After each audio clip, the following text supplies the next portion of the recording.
but also those of you who are listening online to this particular side event that is going to focus on climate change and human mobility in the mountain areas.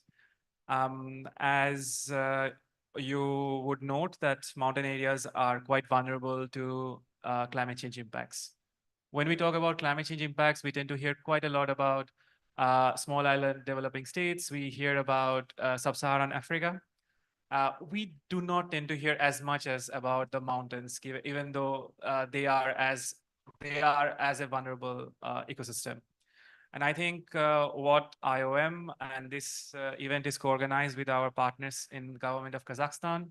What we are like to aim is to have a conversation among the major stakeholders um, who are concerned about mountains, both in Central Asia, but also some of the other stakeholders, to facilitate a conversation to see how we can uh, improve our collective advocacy.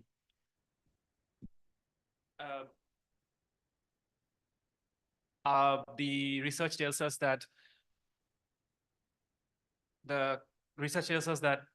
due to the warming, almost 30% of the glaciers have, I mean, the size of the glacier coverage in the Andes has reduced by almost 30% since 1980s.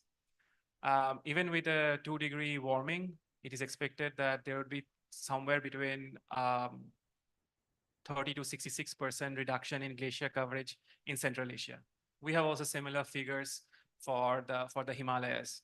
And we do note how important the glaciers are for ecosystem services, both in the upstream and the downstream areas.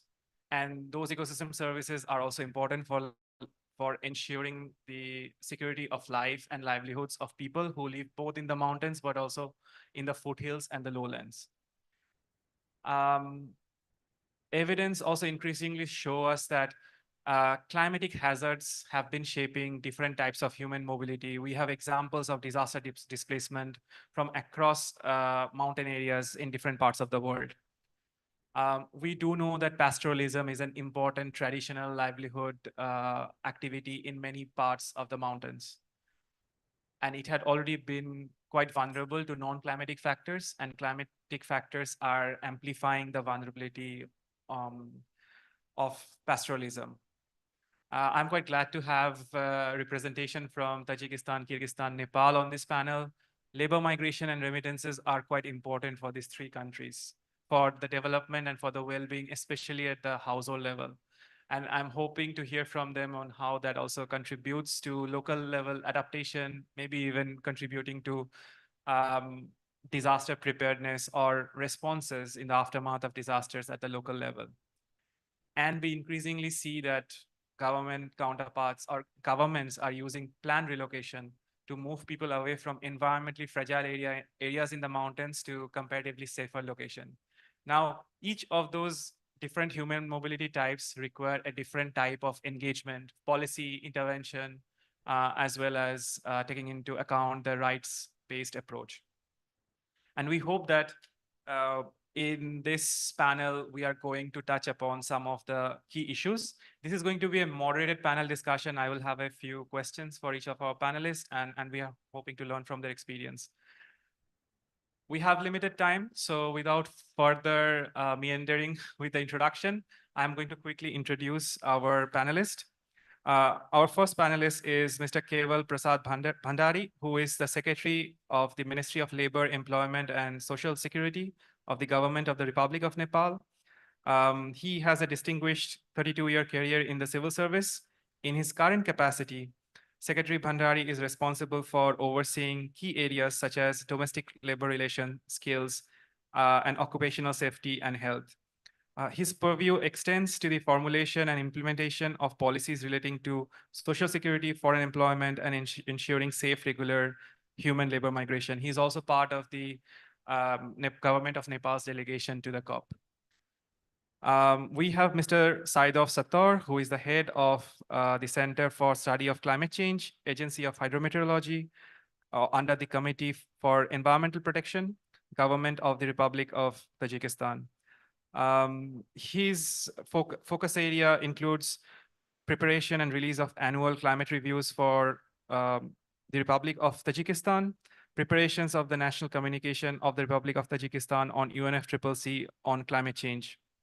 He also has several publications in scientific journals focusing on climate change issues.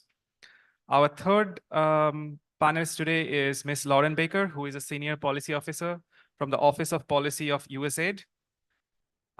As a member of PLR's Foreign Policy Engagement Team, Dr. Baker regularly coordinates with others at USAID, the National Security Council, and interagency to advance policy priorities for USAID and the US government, with a particular focus on environment and climate change. We also have Ms. Begim Zakova, I hope I'm pronouncing your name correctly, is a climate change program coordinator with Unison Group in Kyrgyzstan. She has been responsible for organizing and coordinating climate action. She analyzes and engages in global climate processes. Begim is also involved in project development and implementation. In addition, she is the country contact point ACE at UNFCCC and the representative of the official representation of children and youth to the UNFCCC. Youth engagement has been an important priority since COP26, and we have seen youth delegates almost in every panel that we have had. And I think that's an important constituency that we need to listen to and see how we can engage with them better. We have one colleague who is joining us online, and I hope we can transition to the Zoom.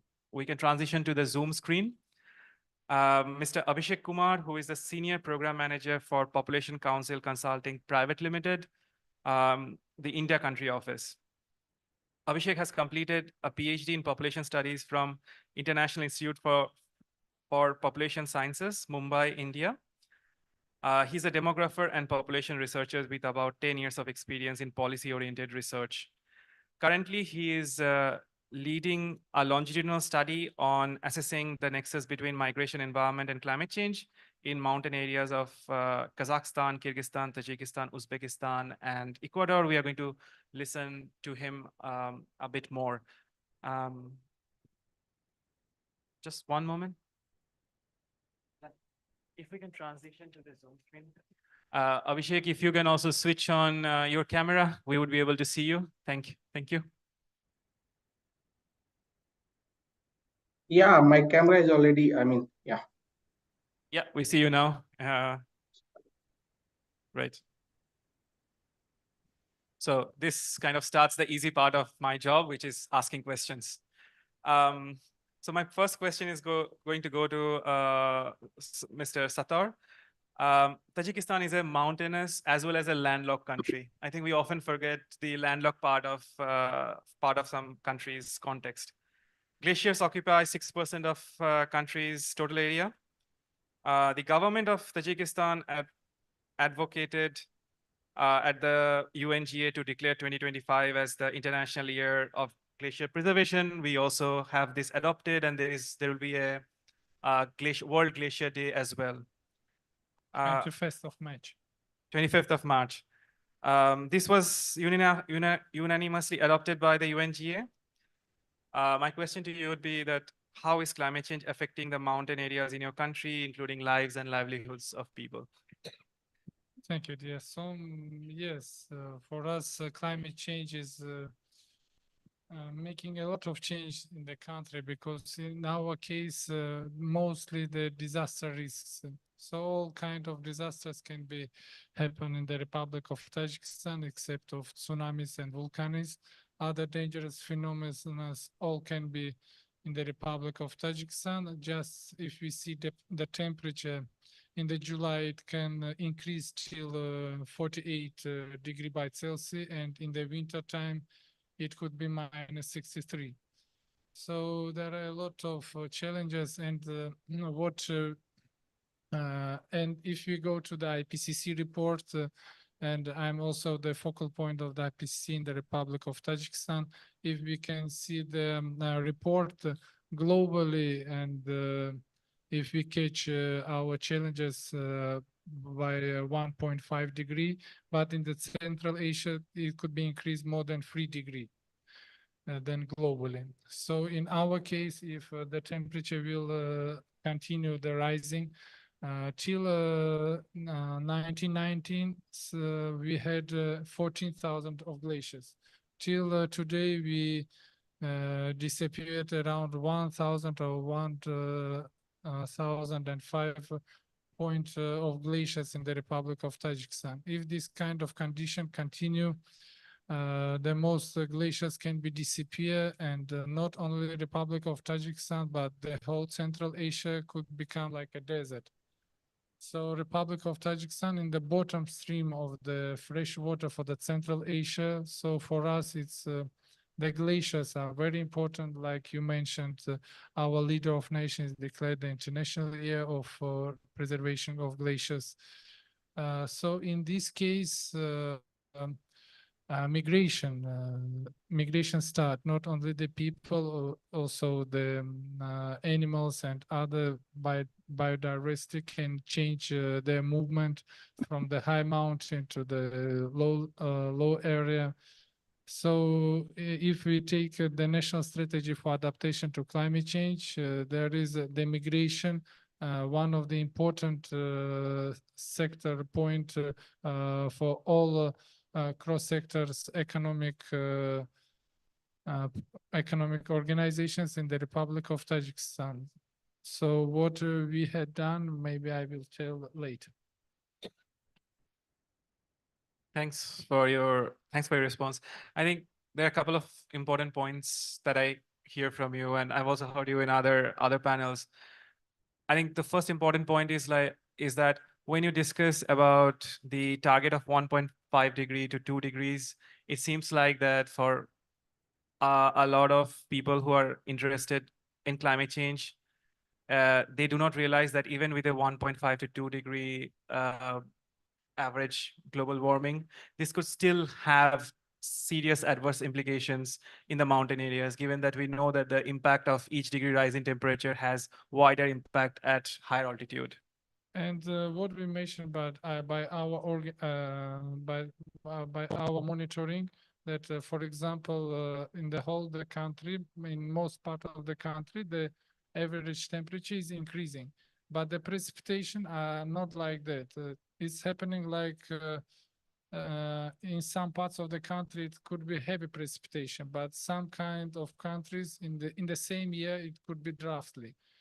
Tajikistan is a landlocked country with a mountainous country, but what is interesting in this small area, 4 climatic zones are appearing. We have ever frozen zone in the Pamir Mountains, in the high mountain area. We have tropical and subtropical climate in the Khatlon region. As I mentioned, there is could be plus 48 in the July. So we had different climatic zones. So that's why it's very dangerous for us. Right. And it's also interesting that already back in around 2018, 2019, Tajikistan had already identified migration as one of the cross-cutting issues in your national strategy for adaptation to climate change until 2030. With that, I mean, we kind of see the context of mountains in Central Asia. I recognize that other countries in Central Asia have certain specificities, but it still gives us kind of an idea of what this looks like from the experiences in Tajikistan. It's time to move to the Himalayas, from where we have Mr. Bhandari, who is going to tell us a bit about Nepal.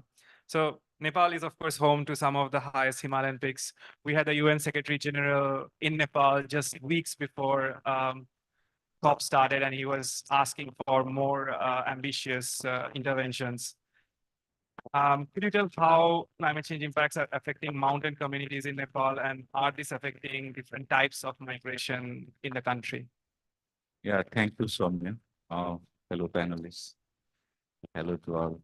Actually, Nepal is in critical condition of this climate change situation, especially in the Himalaya region.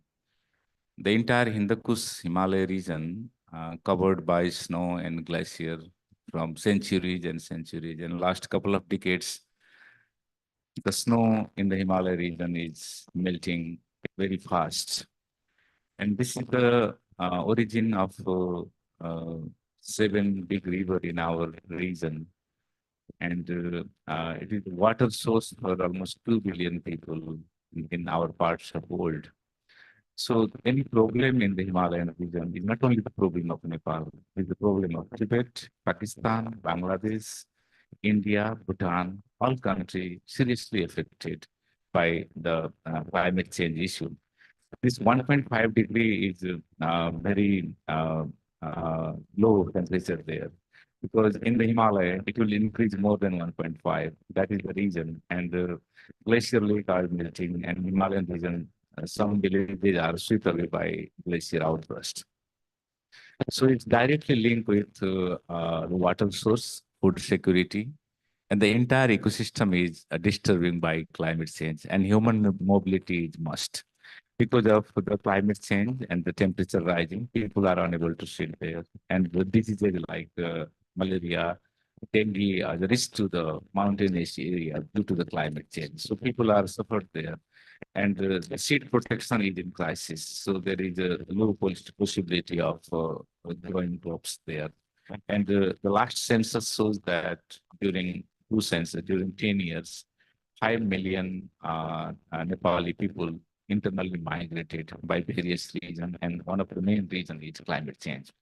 So people are very suffered by the climate change issue in mountainous area, and as like Kedah, Tajik, we also the landlocked country, so suffer from other areas. So it is a challenge for Nepal to keep their people in that region. The last census also shows that 32 districts and 77 districts are minus growth, population minus growth. So it disturbs the demographic structures also. And many people are traveling abroad for labor market. So entire social fabric is changing in Nepal due to the climate change issue. And Nepal records 0.04 degrees Celsius climate increase every year, and it creates several disaster, floods, drought, so many things. So Nepali people are facing seriously. And the UN General Secretary's visit into area of the Himalayan region, the base camp of Mount Everest and the base camp of Annapurna region, protection conservation region. He called the world that the cryosphere is melting and we need to preserve this. And this year in COP28, we raised this issue, especially the cryosphere issue, the mountain issue is the main agenda, but it's still low island countries and sea level countries are in issue, but still mountain issue is not accepting, but we are advocating on this. All right, thanks for that. It's quite important because I think it's necessary for the stakeholders who are here to realize that Himalayas probably has the largest glacier coverage outside the polar areas. And somehow that doesn't get as much political attention globally like the small island nations do. Small island nations are vulnerable, no doubt about it, but there are also other key ecosystems that are quite vulnerable and needs equal attention, right? I think we are going to move to, okay, once again, the screensaver is back. Screensaver is back. I hope that we can go back to the Zoom screen. I think that will be good for us because our next speaker is online with us. Abhishek, I hope you can hear me. Data and evidence gap are often quoted as a major need to manage climate mobility. Population Council is part of a multi-country project on interlinkages between migration, environment, climate change nexus in mountain areas. This initiative is covering Ecuador, Kazakhstan, Kyrgyzstan, Tajikistan, and Uzbekistan.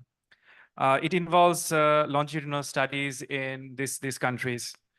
Could you tell us some more about this initiative and how climatic impacts are interacting with different types of migration in the mountain areas? Okay, thank you so much, Dr. Somadeep, for the generous introduction, and my sincere thanks to IOM for extending me the invitation as a panelist in this event, which is very much relevant contemporary issue the entire world is facing today.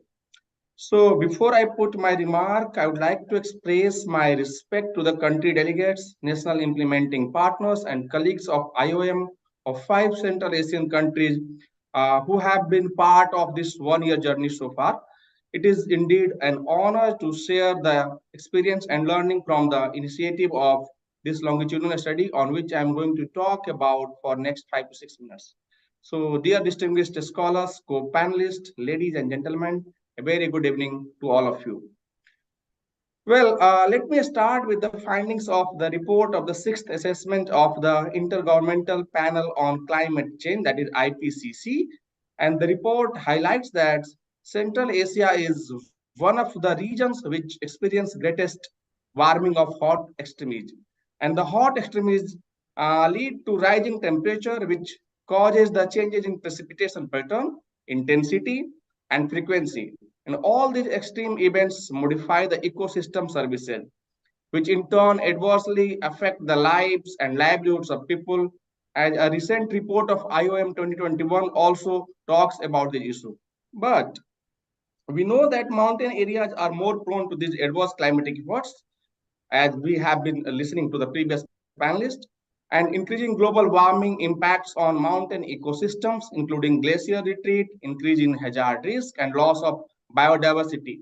And as lives and livelihoods are disrupted, changes in mountain ecosystems implies shaping population movement in different forms. This includes labor migration, pastoralism, disaster displacement, plant evacuation, and many more. And according to the recent IDMC report of 2021, uh, in 2022, countries like Kazakhstan, Uzbekistan, and Tajikistan recorded displacement due to floods, dam failure, heavy rainfall, etc. And similar facts are also available for plant evacuation, pastoralism, and plant relocation as well. So, while we know that the climatic environmental hazards affect movement of the people, data on plant evacuation, pastoralism, and labor migration in the context of climate change are very limited. Moreover, it is also less known or almost unknown that under what circumstances people take decision to move or not to move amidst climatic or environmental hazards. And lack of such evidence, or I must say lack of such systematic and scientific evidence linking the climatic and environmental change to migration in mountainous area restricts the policy makers at local, national, and global level to address this complex issue. Hence, the local, national, and regional decision makers and practitioners are not equipped to address the human mobility implication of climate change in mountainous area, particularly due to lack of concurrent evidence. So, there are several ways to generate evidence around the issue. However, owing the fact that the climatic hazard and its impact on people's life is slow and ongoing process or a dynamic process, such relationship can be captured well with longitudinal studies or longitudinal survey. And we all know that the value of longitudinal research for dynamic issues like this is immense because it enables the understanding of dynamism, multifaceted situations, and documents the trajectories that influence outcomes over time. So unlike cross-sectional studies that only provide a static snapshot, longitudinal studies track phenomena or individuals over extended periods, capturing the evolution over time, have opportunities to explore new issues under its extended periods, and much like a super hit film strip kind of thing. So, acknowledging this gap of evidence, the IOM and the national implementing partners in coordination with member states is making an initiative, invaluable investment to generate comprehensive evidence through a longitudinal study cohorts approach in the mountain regions of Kazakhstan, Kyrgyzstan, Tajikistan, Uzbekistan, and also in Ecuador. So the overall aim of this initiative is to contribute to the global evidence based on the nexus between migration, environment, and climate change in Central Asian country. But the key questions addressed, this study intends to address are like, what is the impact of climatic or environmental hazards on the decision to migrate or stay in mountain area? And the second research question this study aims to answer is that what are the impacts of migration consequences on household vulnerability level kind of thing. And we hope that this initiative will inform the local programs and policy on the dynamic nature of migration drivers that influence the migration decisions and help establish the trajectories pattern over time. So this is the context. Now let me tell about the longitudinal study design kind of thing. So we designed this study to assess the nexus between migration, environment, and climate change in mountain areas. And under this longitudinal study, the data will be collected in multiple waves over the next 3 to 4 years, with a gap of 8 to 10 months between two successive waves of data collection. The primary focus of the study is to investigate several critical aspects, including changes in environmental climatic hazards, how people respond to these hazards, particularly concerning farm and non-farm activities, the water and food security, matters related to health and well-being, adaptation strategy, the impacts of climatic hazards on individual decision to move or stay in the current location, and the impacts of responses. So all these aspects will be captured over the due course of this longitudinal study. And the specific nature of this study is to explore the changes in various types of migratory movements due to impacts of climatic hazards and how these movements influence the living condition and vulnerabilities of the affected population, as I said while talking about the key research question of the study. So, owing to the complex nature of establishing this longitudinal study, the decision on this was not taken in isolation. Rather, local countries, delegates of these 5 countries, researchers, and academia from Central Asian countries, as well as the colleagues from Population Council, we all gathered in Almaty during end of June this year to build a study design which is futuristic, determine its implementation process, examine the data and its frequency for helping multi-sectoral, multi-stakeholder program and policies. And the research design was later discussed with our counterparts from Ecuador. So this is a unique example of national and international collaboration of researchers for working together to generate evidence on a common issue by adopting a common and robust methodology, yet contextualize the local settings and making commitment to address the common challenge around climate-oriented mobility. So, following the longitudinal study design, so far we have completed first wave of data collection in Kazakhstan and Kyrgyzstan during mid-July to mid-August this year, and Ecuador during mid-October to early November this year. The sample size, we completed around 1,700 households in Kazakhstan, 2,000 households in Kyrgyzstan, and 1,200 households in Ecuador. And we are planning to begin the data collection in Uzbekistan and Tajikistan soon. We have completed the first cut of data analysis for Kazakhstan and Kyrgyzstan and prepared a report based on that. The report is still under review by the colleagues from IOM. And Ecuador, we are doing data analysis, so will come soon with will come very soon with the finding from Ecuador. So in next couple of minutes, I will share about some key findings, particularly from Kyrgyzstan and Kazakhstan. I will talk about three broad domains. The first is experience of climatic or environmental hazards on and its effect on life of the people in the mountain areas of these 2 countries. Then I will talk about effect of such hazards on different forms of movement, and I will also present some key findings related to labor migration amidst this climatic or environmental hazards. So let me begin with the first one. So the data showed that in Kyrgyzstan, 75% of the surveyed households have reported any changes in environmental or climatic hazards in last 5 years. But this proportion was only 5% in case of Kazakhstan. But again, as we said, this is a longitudinal study. So if we are not getting a sufficient sample or sufficient response on climatic change from the baseline data in Kazakhstan, that does not mean we will not getting it so, but we assume or we hope that when we move with the different or next waves of the longitudinal study, we will capture this phenomena very well. So among those household who reported the experience of climatic hazards, the prevalent climatic or environmental hazards were droughts, flash floods, heat waves, And because of that, the annual temperatures keep increasing as summer is becoming hotter, and the length of summer is also increasing over time.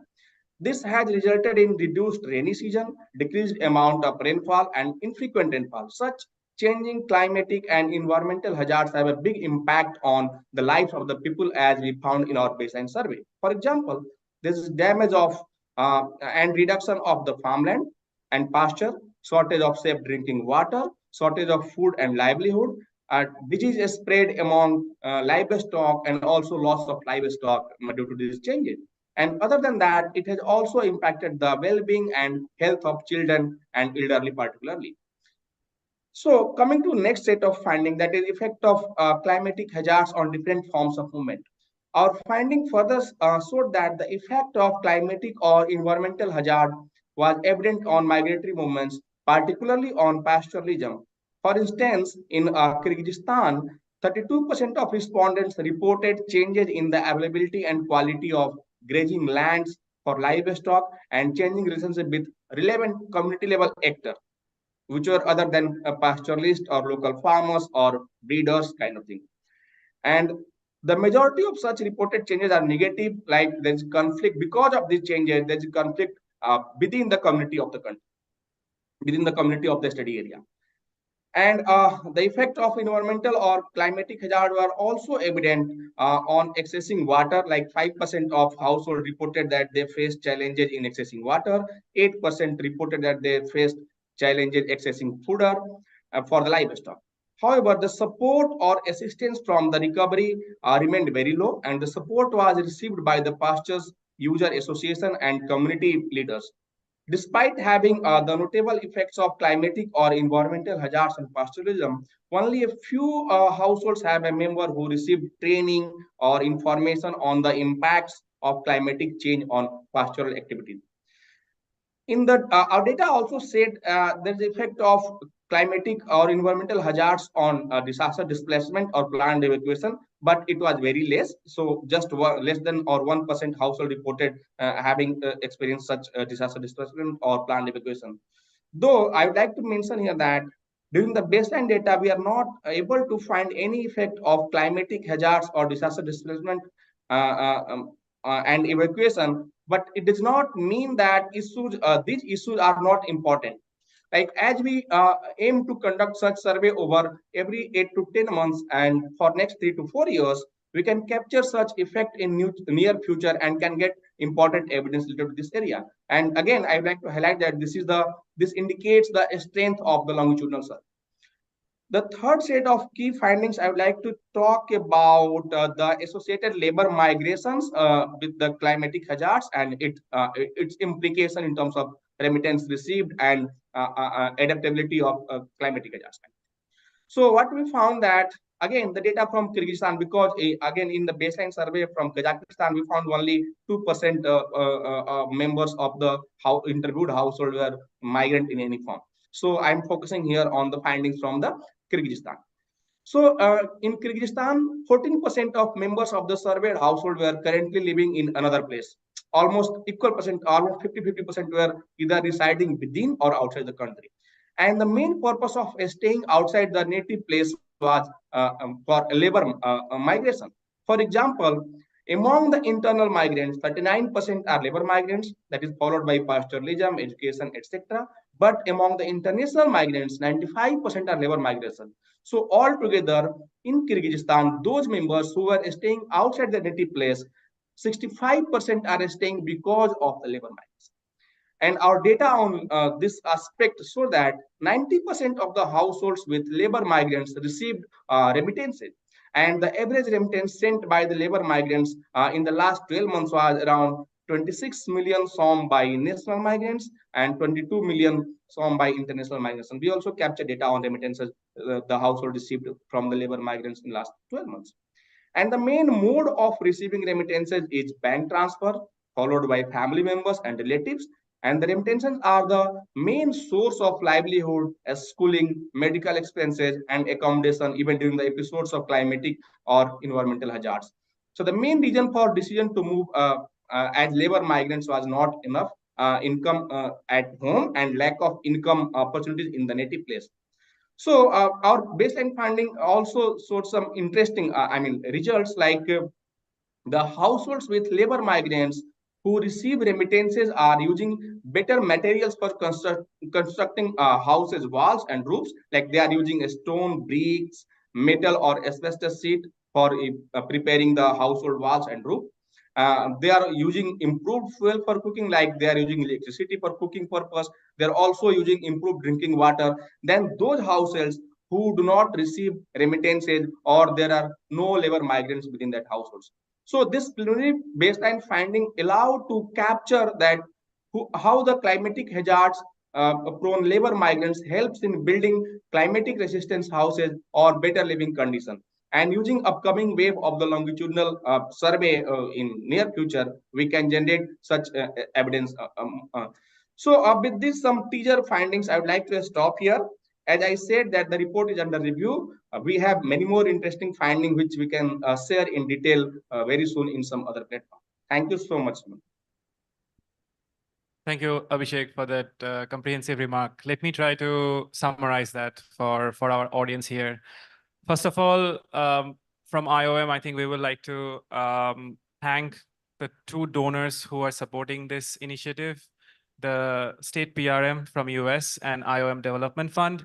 I think both the donors realized that supporting long-term data collection is going to be a key way to help address the issues of causality. And we are glad that was recognized. State PRM also highlighted that climate change and migration would be one of their priorities for Central Asia, because they list priorities for different regional programs they have, and this work is part of the Asia regional migration program. As Abhishek pointed out, I think the key point is that there are two key research questions. How are climatic impacts shaping different types of human mobility, and how are the consequences of human mobility shaping the vulnerability of the people who are involved? As he pointed out, the value addition of a longitudinal study is that you can have different waves of data collection, which can focus on the same household, and you can monitor the changes in the household, including the behavior of people over a longer period of time. And in terms of the interesting findings that we have, and specifically in Kyrgyzstan, where over 3/4 of the sample first reported that they had experienced some sort of climatic or environmental hazard in the last 5 years. And within that sample, what was quite clear is that especially those households who are involved in pastoralism are experiencing an adverse impact of lack of water. I mean, we have already talked of too much water or too little water at different times of the year, and we see those pastoralists or agro-pastoralist household report that one of the key challenges is access to water. There are also issues with pasture productivity.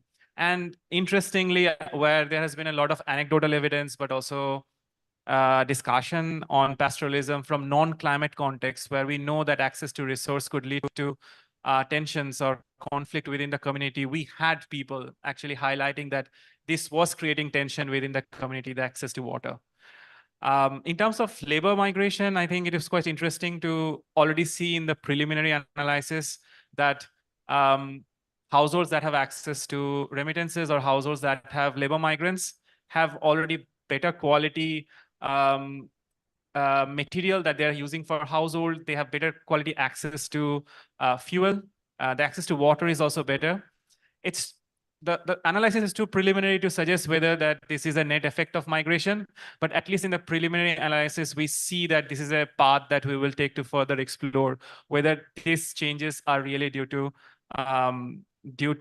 migration. I think one important point, as Abhishek points out, is that in the first round of data collection in Kyrgyzstan, we do not have enough households reporting that they have experienced disaster displacement or planned evacuation.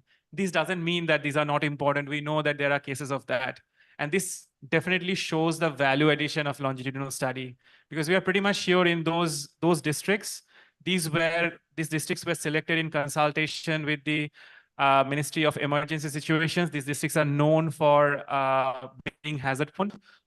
Future waves of survey is going to capture surely experiences of disaster displacement when it happens.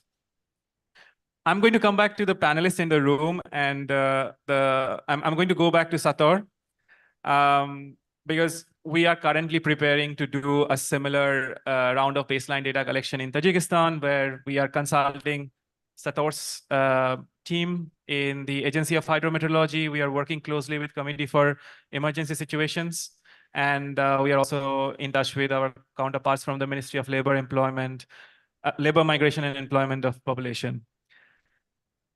You have heard from Abhishek, like what broad findings we can have from a study like this. How do you see this contributing to the kind of work that you do for IPCC planning or other purposes? Thank you. Thank you so much, Som. Let me tell the audience and to the partners a little bit about the work that we have done. We worked together with IOM and UNDP, and what we made. First of all, maybe I will tell a little bit about the policies, so it could be a little bit clear. In the Republic of Tajikistan, the most important strategic document is the strategy of the development of the Republic of Tajikistan till 2030. On the basis of this document, we made the national strategy for adaptation to climate change. After that, there should be some kind of action plan. So that's what we made with technical group with the agencies and ministries in the Republic of Tajikistan. What is the most important that for the UNFCCC, the reports are giving the community of the environmental protection and the agency for hydrometeorology. So you find it the exactly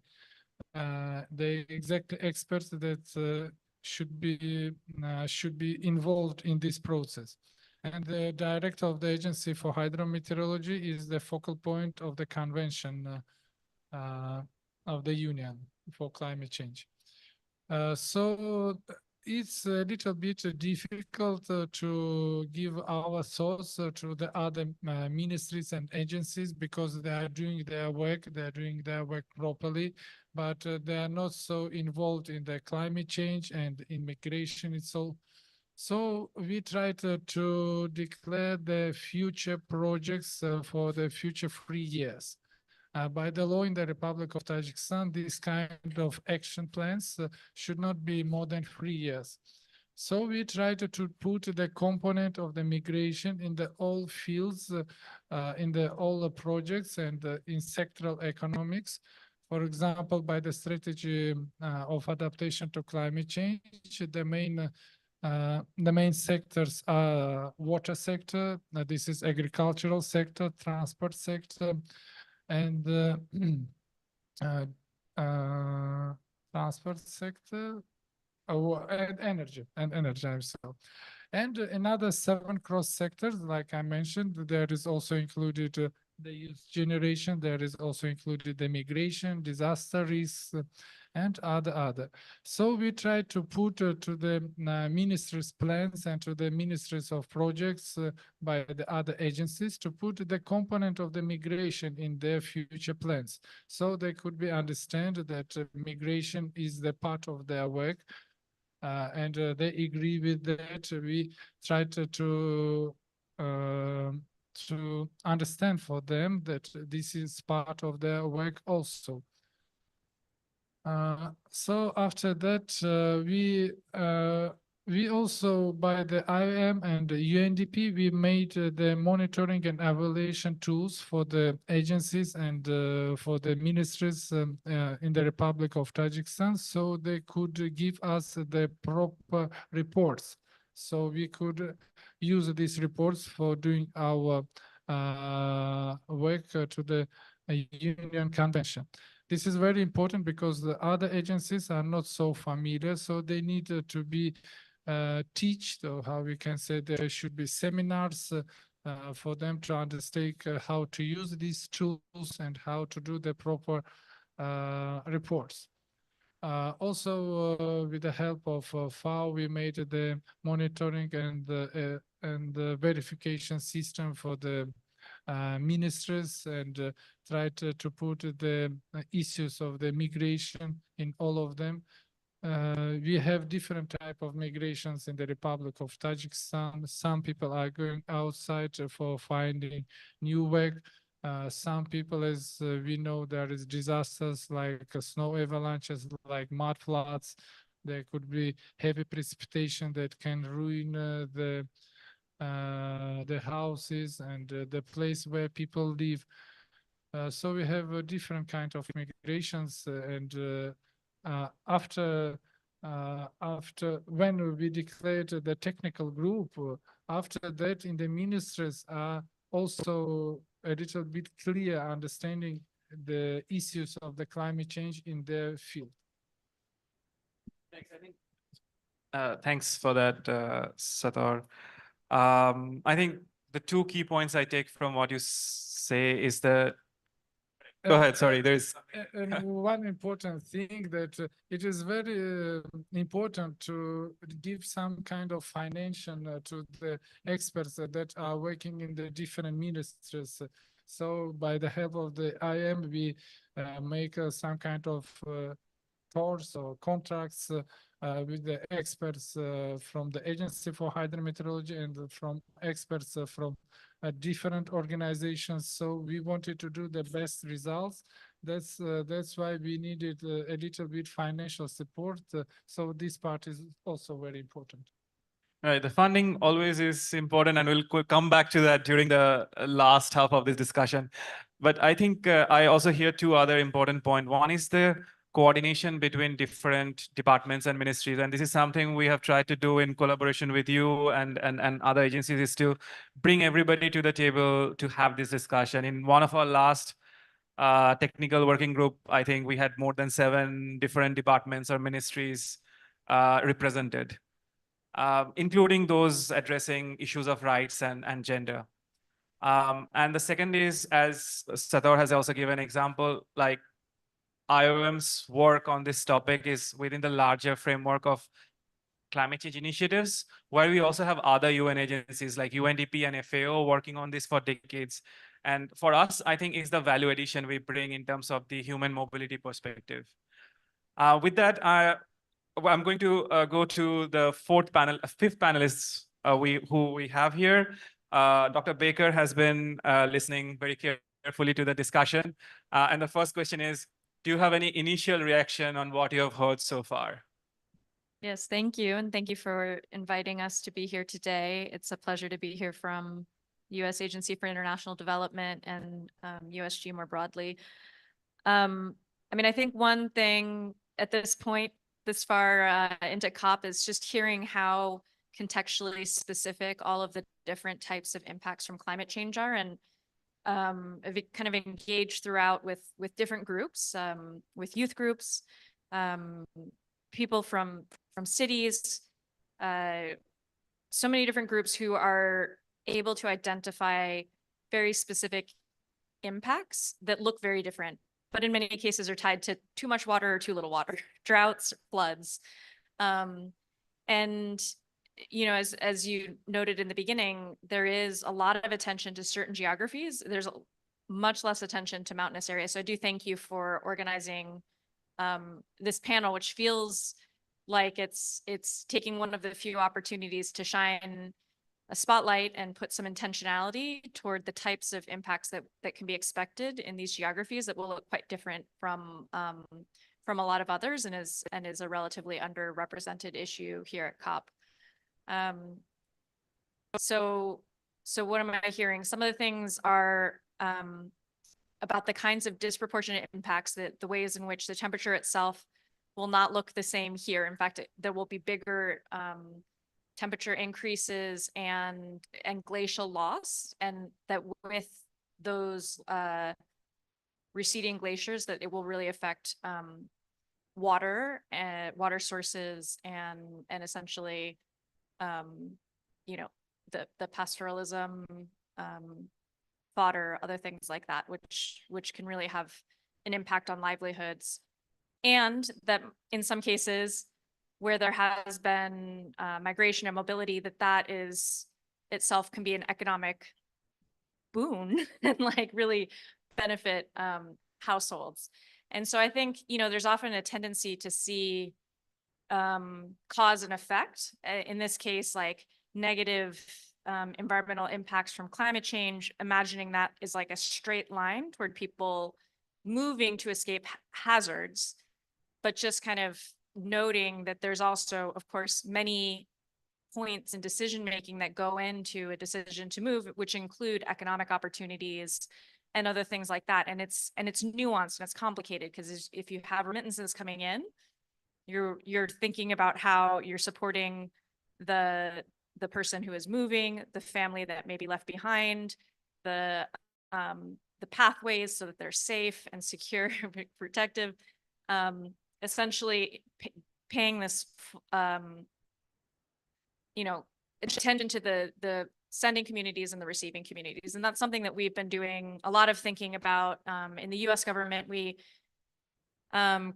released 2 years ago a White House report on climate change impacts on great migration, and we've continued to track these issues, recognizing that that kind of simple models of causality are just not really appropriate, and we really need to be thinking about the multifaceted reasons for movement, and then also how that then informs the policy response. We recently just came out with a fact sheet marking the report's 2-year anniversary. And so certainly welcome you all to take a look at that. Some of what we're trying to do now is move from thinking about the issue set and the understanding the dynamics to what are some of those actual policy responses.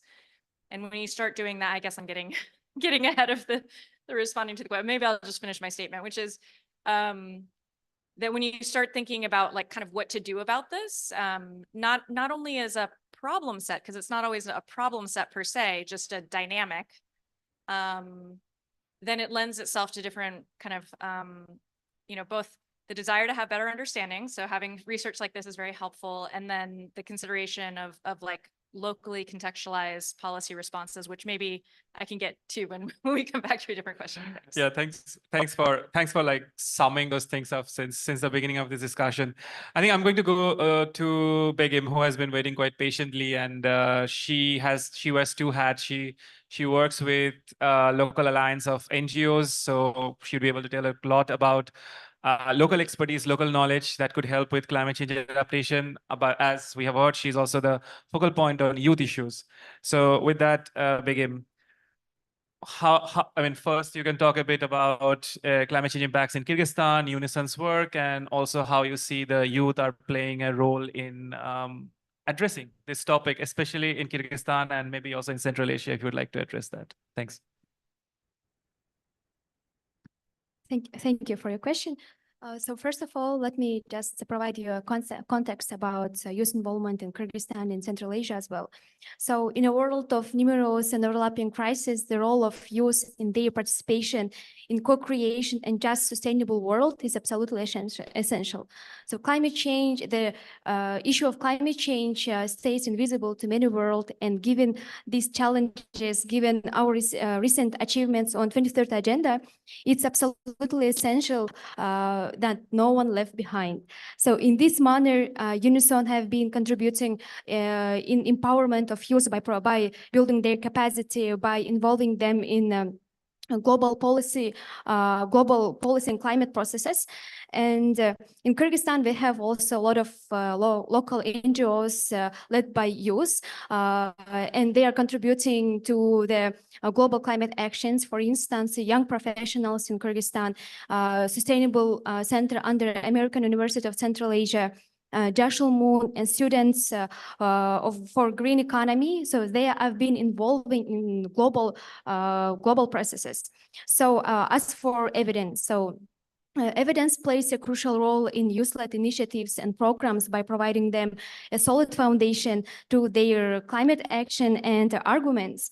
And scientific data and research findings and real-world case help substantiate the impact of climate change by making the voice of youth more influential. It provides not only credibility to their initiatives, but also contributes to inform decision-making and policy discussions in their level.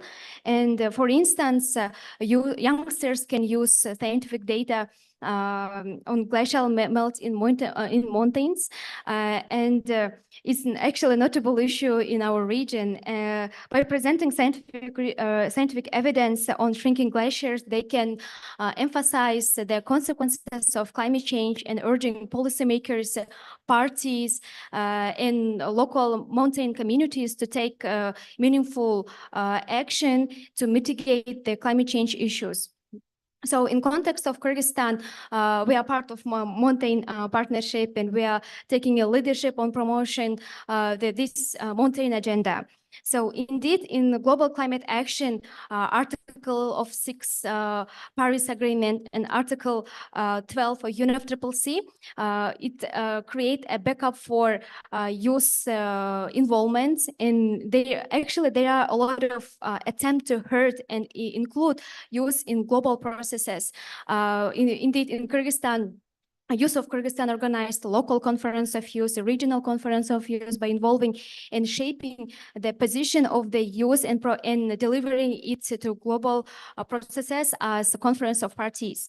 So recently also Youth of Kyrgyzstan, they collect the local youth solutions, and they assess the vulnerability of the youth to the climate change in order to urge policymakers to pay attention to especially to the mountainous regions. So in the end, yet I would like to highlight that youth, they are taking a leadership, they are resilient, and they are strength. And in the end, I would like to just highlight that for youth globally and in our region, climate crisis is everyone's business, and we are witnessing the government role. They are taking leadership, key element on the global action, and just acknowledging that it's not simply not possible to face all these associated challenges, and we are ready to contribute our involvement in our action as a part of our country, our region, and as a member of global movements. Yeah, thank you. Thank you. I'm going to use that segue of climate change is everybody's business to go back to Mr. Bhandari to ask the next question, which is Nepal has played an important role, and Peggy mentioned about the mountain partnership. Nepal as a country has played an important role to promote this collective advocacy for several decades. Could you tell us a bit about how Nepal has engaged with other mountain countries to bring this issue to the fore, and how does evidence help to shape such collective advocacy? And if you could also, in addition, because you have been listening to some of the negotiations, if you could tell us a bit where mountain agenda now is within the COP negotiating space. Yeah, mountain agenda is one of the important agenda in climate change, but it's still hard to recognize by all parties or all sector or all business people, as you mentioned. We celebrate International Year of Mountain 2022, and I remember that the proposal of the Kyrgyz Prime Minister in UN General Assembly, and we concluded several activities in mountainous country all over the world that creates certain certain attractions, certain concern about the people globally. And as I mentioned earlier, that Secretary General's visit this year in Nepal is one idea that highlighted even our Prime Minister and Secretary General here in COP28. They sit together and discuss about the mountainous issue. but still it is in the process to be one of the pillar of discussion in COP28. But if we are neglecting this issue, that will be a serious problem in coming days for the people who are in mountainous area. The living in mountainous area all over the world are suffering from various calamities. Climate change is one of the greatest uh, factor to disturb the people who are in mountain. And still we are in advocating this. To finalize the agenda, mountain agenda will be equally important than like other agenda. Our issues, our voices are proportionately hearing better in loss and damage and other things, gender inclusion and other things. But still, mountain issue is important. And I think with the Central Asia region, there are other characteristics of togetherness with Nepal, Afghanistan, and these 5 countries. We have the landlocked countries, including Bhutan. So this mountain country can work together because all countries have the same developing stage. Even the CIS countries have some infrastructural foundation of Russian regime, but later on the situation is equally same, and people are in migration. All countries are in migration process, and even in Nepal, the 25 equivalent to 25% of national GDP is remittances. And we are graduating from LDC, and the economic vulnerability, reducing economic vulnerability, and develop investment in human asset is core agenda, which support by the people who travel across the world for labor market. So why they travel across the world for labor market means the situation, the living condition, the climate change effects is very serious in mountainous region. Thank you, Mr. Bhandari. I mean, you already highlight that narrative that we have heard throughout this discussion is that migration is an important part of the society in Kyrgyzstan, in Tajikistan, in Nepal. That brings me to my next question to Dr. Baker is, what are the opportunities to make migration safer and more productive in the context of climate change? And if there are key areas that you have come across in your work or USAID's work, if there are lessons that could be valuable in addressing or making migration safer. Sure, thanks. Thanks for that question. So there's some different lessons learned. I think the first one that I've already mentioned is just the importance of the locally led approaches that are contextually specific. It's very difficult for any policy responses, any solutions to just be applied from one place to another. Of course, there's opportunities for lessons learned, but just noting that that kind of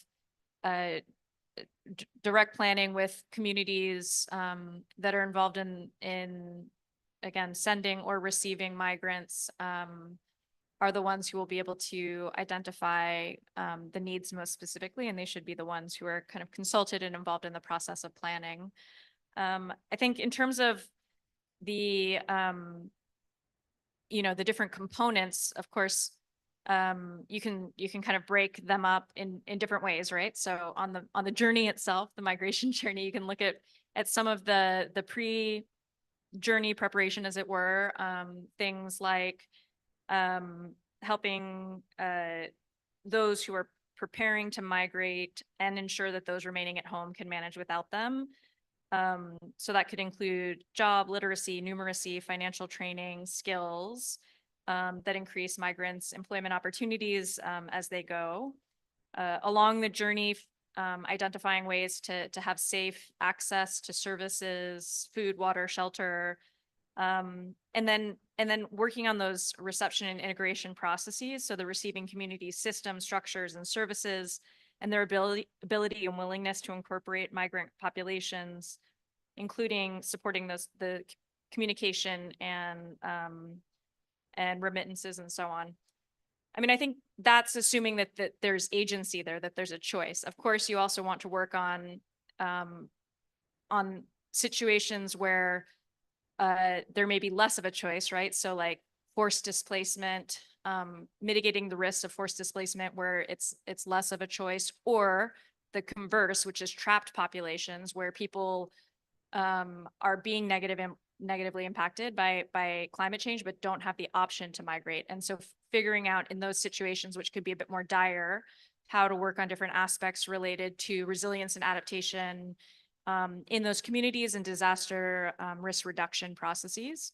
So just to give a couple examples of work that USAID is supporting in Central Asia. One is specifically about conducting climate and disaster risk assessments to develop multi-hazard maps in Central Asia. And those are maps that are then shared with local government and community groups as a basis for planning and implementing disaster risk reduction activities, and identify priority, essentially interventions or adaptation activities, which could include things like strengthening canal banks, planting native trees and shrubs on degraded slopes, watershed rehabilitation. So those are different ways in which doing those kinds of assessments at the localized level and then using that directly for planning can be critical in helping inform both the disaster risk reduction as well as then the opportunities where migration might be a productive adaptation response, essentially, or an productive economic opportunity. So throughout, just paying a lot of attention to the layering and sequencing of these different types of approaches, depending on the issues that might be faced, recognizing that probably it will be a mix, right, of some elements of early warning systems, climate information systems, disaster risk reduction, as well as doing more of the other planning with different elements of the journey. And just noting as well that protection continues to be a major piece of it. So I'll just mention one other USAID supported program in Central Asia, which is Safe Migration in Central Asia activity. So certainly recognizing that millions of people in Central Asia are leaving their homes in search of better job opportunities. This activity is trying to using evidence-based practices and cross-border connections to strengthen the mutual accountability and effectiveness of governments, NGOs, and private sector to prevent trafficking in persons, to protect survivors, to promote safe migration. Migration never comes without risks. There are many, and so being attentive to not only the opportunities, but the risks, even when people do choose to migrate. Thanks. Just to add, also you can add early warning system for all new initiative. Yeah, this is what we would want you to do. It's share your experiences with each other and highlighting the practices. Oh, sorry. We would like you to share your experiences with each other and also promote the good practices. I think Dr. Baker has kind of also highlighted some of the key issues. One is that the nuances of different types of migration mean in some cases there are opportunities, in other cases there are risks. And definitely this is a nightmare for decision makers and planners because you always have hard choices to make to figure out how you balance this out. We are moving towards concluding the panel discussion, and I'm going to go back to Abhishek. Hopefully we will be able to see him on the screen. Abhishek, so given that it's a very interesting data-focused initiative, if there were other stakeholders who would be interested, to pursue something like this, what will be your 3 key takeaway messages for the stakeholders who are listening to this? Thanks. Okay, thank you, Somadeep, once again. So, Abhishek, maybe you can switch on your that video. is paused by the host. My video is paused by the host, so maybe. Okay, go ahead. No worries. We can hear you. Okay, great. Okay, so thank you once again. So based on my experience and so far under this longitudinal initiative and experience from other related work, my 3 takeaway messages are like first, there is a need to continued collaboration of national and international researchers. The second is capacity, or I must say, strengthening the capacity of the local institutions. And the third and most important is financial support to sustain such initiatives. So let me explain or elaborate a bit more to these three like messages which I mean to share with you people. So I will start with emphasizing on need for continued collaboration of national and international research first.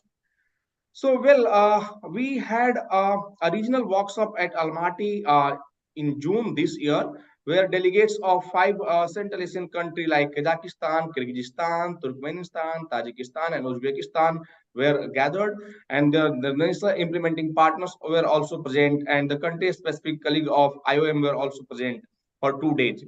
And the learning and takeaway from this that workshop was very impressive.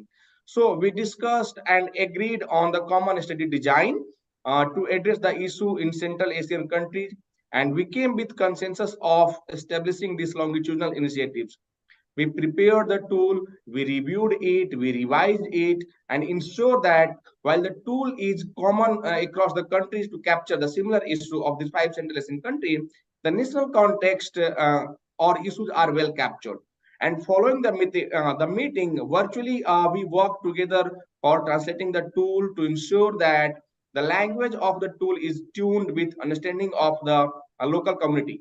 So altogether, we have been working as one team, and though we are addressing the issues of different five different countries. So for making such initiative more successful and impactful, such kind of collaboration of national and international researchers are I mean important, and it should be continued more frequently. My second message is to transfer the scientific knowledge and practice of the longitudinal initiative to the local institutions. Given that we aim to continue this longitudinal initiative for a longer period in the Central Asia, there's a need to institutionalize such initiative within the country. So this can be done by strengthening the capacity of local institutions or national implementing partners by continuing the longitudinal initiative by their own, strengthening their analytical skill by using more advanced packages so that they can generate the evidence more quickly, and they can document and disseminate the findings to meeting the expectation of program and policy makers. My last but most important takeaway is exploring for funding opportunity to support such initiative financially and for longer duration. As we all know and agree that longitudinal studies are best to generate impactful evidence on dynamic phenomena like as migration and climatic change. But at the same time, it takes longer duration, require more resources, and ask for patience. So to sustain the effort like addressing the nexus between climate change, environment, and migration in Central Asian country, it requires multiple stakeholders joining hands, promoting cross-country collaboration, capacity building of local institutions. And all these can be done more effectively if we receive support, particularly the financial support from the global community and UN agency and country-specific funders. So the continuous financial support with long-term assurance is needed to establish and sustain such initiative and to make optimum use of the evidence. So the investment on longitudinal study can contribute to cost-effective implementation of policy and programs to achieve the global goal of equity, well-being, and no one left behind. And the early effort will make the maximum impact as we approach the SDG timeline. So I would like to stop here. Thank you so much once again, Samdeep. Thanks, Abhishek. With that, I'm just going to look at the panelists here in the room just to see if they would like to share like a key takeaway for them from this discussion. Just 60 seconds before we close, 60 seconds each before we close. And if anybody is going to volunteer to share like what for them was the key takeaway from this discussion. I see Sator is already like moving the microphone. Actually, I thought you asked me first. Go ahead. Okay. Thanks for inviting. I understand the youth generation is also involved. Maybe by the IOM financing, we can invite you for the international conference that will be organized next year in the Dushanbe in the field of this roadmap to 2024 by the reservation of glaciers. Also, we saw the thoughts of the Nepal that is near to us. We all of us in the one Tanshan mountain range. So we are so near to each of us, and we also experience of the USAID representatives. I'm sorry, I did not catch the name, but we can change the card. So thank you so much. Thanks.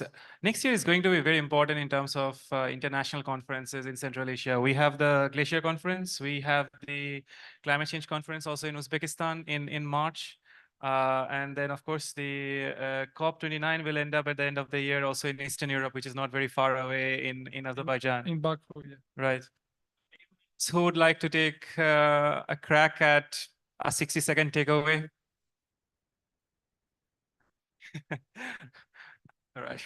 Yeah, thank you, Swami. I think we need to work on the peer learning because the issues are same. What Nepal faces, what Kathmandu is crying, and what Bishkek, Almaty, Dushanbe, the same problem we are facing. So it is always good to share experiences and intervene the policy with the evidences. And this type of forums definitely make decision. For me, this direct link with the Karek region, from Sark to Karek, the issues are same. So let's work on peer learning and make more policy intervention. Thank you. That's a good one. I mean, I'm sure Vladimir is writing it down. Sark to Karek. Dr. Baker, if anything.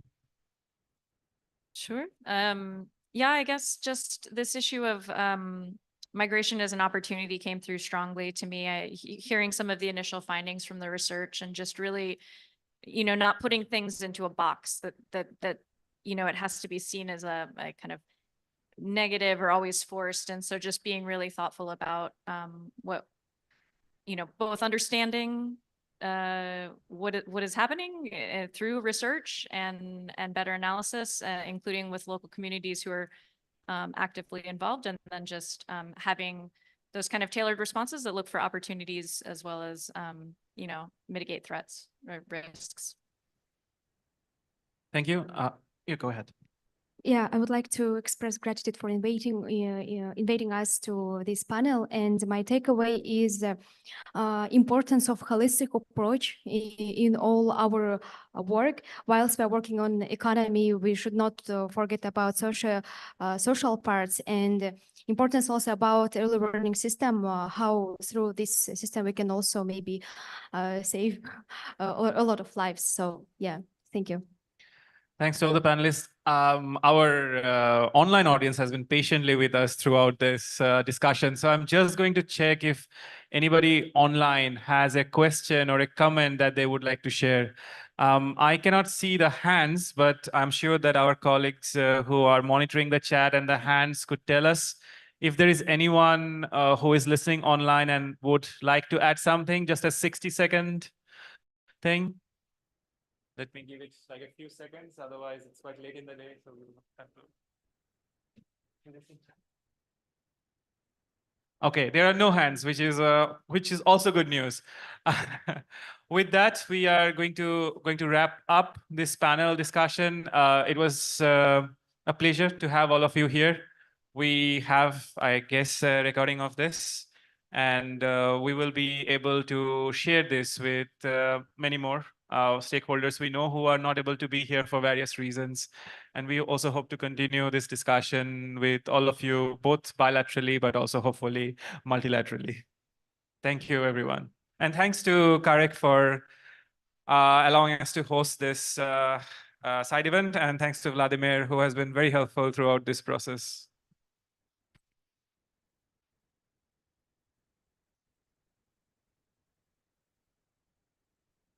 Yes, right. Thank you so much, everyone. We will have to put Abhishek in between and then.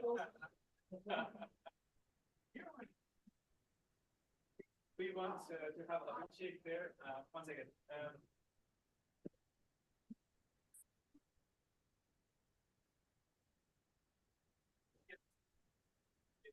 All right. Thanks, sir. I'm waiting for please read the speech on the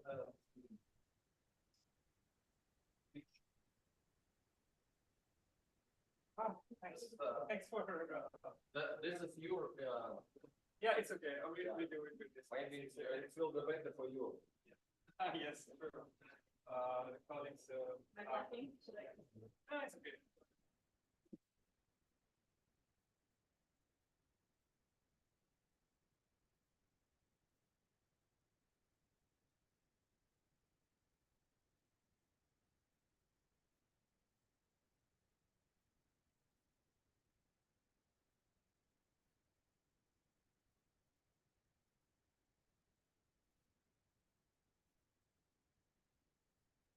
All right.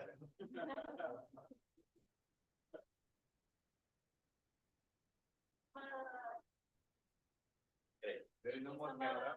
No more camera. I think we need to say it. Thank you. Okay.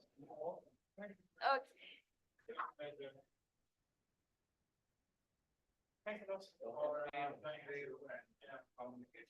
We'll stay in touch with try and coordinate with the candidates. Thanks. I think there will be like a couple of conferences the first 6 months next year.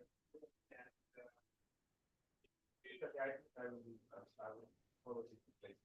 Let's get here. I can send you the